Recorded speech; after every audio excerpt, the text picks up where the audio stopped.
Hi there, this is Mr. Cardoso again, and in this video I'm going to show you how to deal with assignments. Assignments are nice because students can upload their files or their work to you, whether they're Word documents, PowerPoint documents, any type of file in fact will be accepted, and they can upload those to you, and it's very similar to the drop-off folder but much better because in the drop-off folder students can only submit work at school. Here they can submit work anywhere they have access to the internet.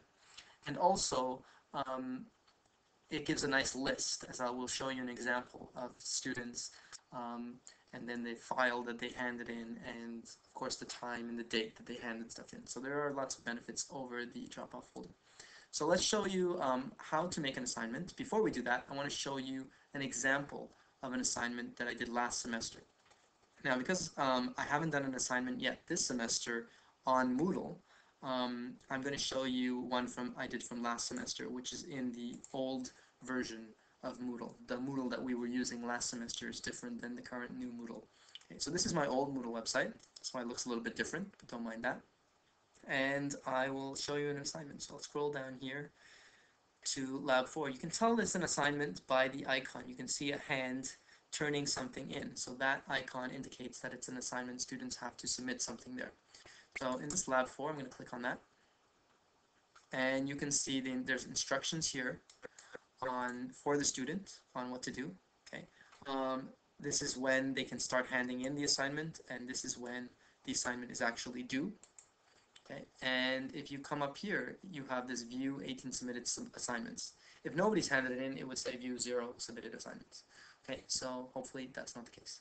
So click on view 18 submitted assignments, and it will take you to the next page, which is really nice.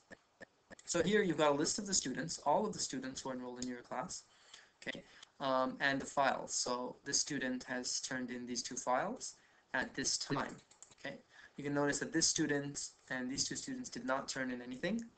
You know, I had to report that in Markbook. Okay, then there's some teachers here who just wanted to enroll in the class to get an example of what the class looks like. So there's some empty spaces. But these are all of the students who handed their files in. So I can go ahead and click on the file to open it, print it, save it, whatever I want to do. You can notice I click on that and it opens up the file. Okay, it has the time again and the date when it was turned in, so you know exactly when it was done and if it's late and so on. And here you've got this status. Some of them say grade, some of them say update. Well, if they didn't turn anything in, then it's going to say grade because this is where we would leave feedback. And I actually haven't left any feedback here because I told them in person, you know, you didn't submit your work, and I put that in Markbook, or I tried to beg them to submit their work. And that didn't happen. So that's why there's this grade. If you go to updates over here, it's update because I've actually posted the rubric in here, okay, for the assignment. So what I've done is I've done this rubric in Microsoft Word, which I've given to the students ahead of time. And then I can open up that Word document, copy and paste that rubric in here, and fill in the marks, okay? You notice that I don't use this grade function for assignments. Again, I mentioned in a previous video, because Moodle has a whole grading system, if you use the grade and you give them a grade through Moodle, then it starts averaging their grades for all of their assignments, and students start to think that that's their grade, which is not, because you have offline assignments or things you do in class, which you put in Markbook, but you don't put into Moodle. So that's why I use a no grade here, and in the feedback section, I post the entire rubric, and it gets actually faster than doing it on paper. Not only that, the added benefit then is if a student comes to you and says, you know what, I didn't get that mark on that assignment. If you did it the traditional way with paper, well, you've already handed back that piece of paper to the student. Chances are you didn't make a photocopy of it. So that's your last proof or evidence. Here, I can always come back and see this, and students can also see it on their side when they log in. So, you know, they can't come back and say, you know, I didn't get this grade. I can just pull this up and show them, and that is great. Okay, so that's the benefit of using this for students to submit assignments. I also ask them sometimes to submit their work, if it's an essay or something, in the paper format as well, or print it out, so I don't have to come here and print everything, but it tells you, when they submitted it. In case the paper file gets lost or anything happens, it's here as well. Okay, so coming back here, I'm going to show you the different types of assignments. So again, we go back to turn editing on. Okay, and just wait a couple of seconds.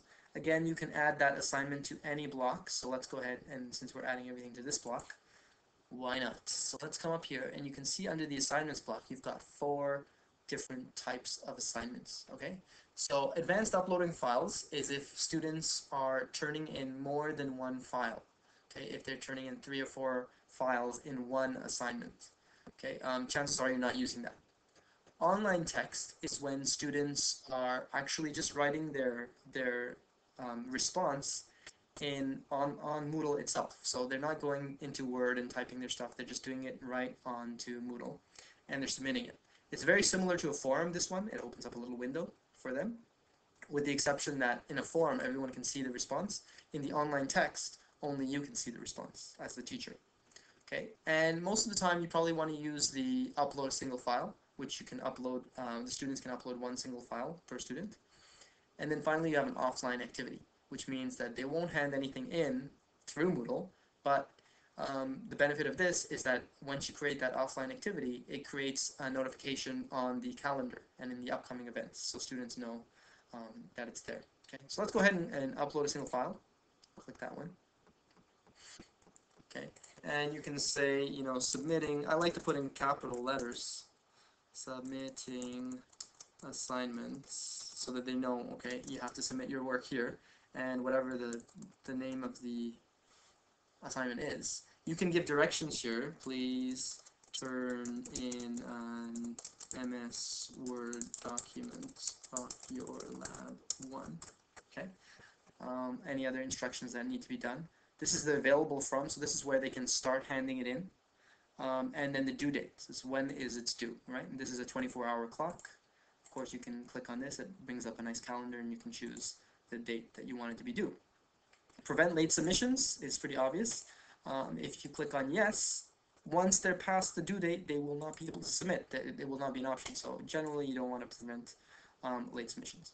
For the grade, like I mentioned earlier, you want to choose no grade, just because the students get confused and they think that this is their official grade or their average grade so far in the course, when it's not. So again, you can still grade it by using the feedback section to post up your rubric or your responses or the grade itself. Okay. Allow resubmitting is if they already submitted a file and then they want to resubmit it because they submitted the wrong one. So you can choose that. Email alerts to teachers, you can figure that one out. Do you want a response in your inbox or your email every time a student submits a file? And maximum file size is you can go up to 8 megabytes, but if it's a Word document, you probably don't need to. But anyway, just in case. And then the rest is not that important at the moment, and you can click on Save and Display, or Save and Return to course, which will take you back.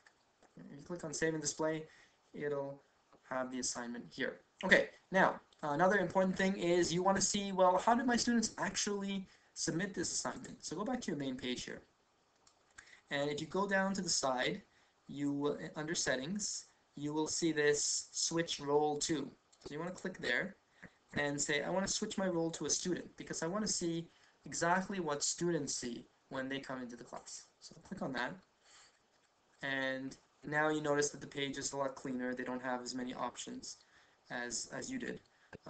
Now they can come down to submitting assignment 1. They can also see that in the recent activity that's been added, and click on that. Once that's ready to be submitted, they can submit it here. I don't think it's letting me see it, but you would be able to see it as a student. When you log in, you will see a little button here that says Browse. You click on Browse, and then you find your file and you submit it. I think because I'm logged in as an admin, it's not letting me see that button. But it is there. They click on it, and it brings up a Windows Explorer where they can search for their file and then submit that there. And of course, later on, it will come up for you on your side like this. Okay, when they submitted it and so on. Okay, that's assignments.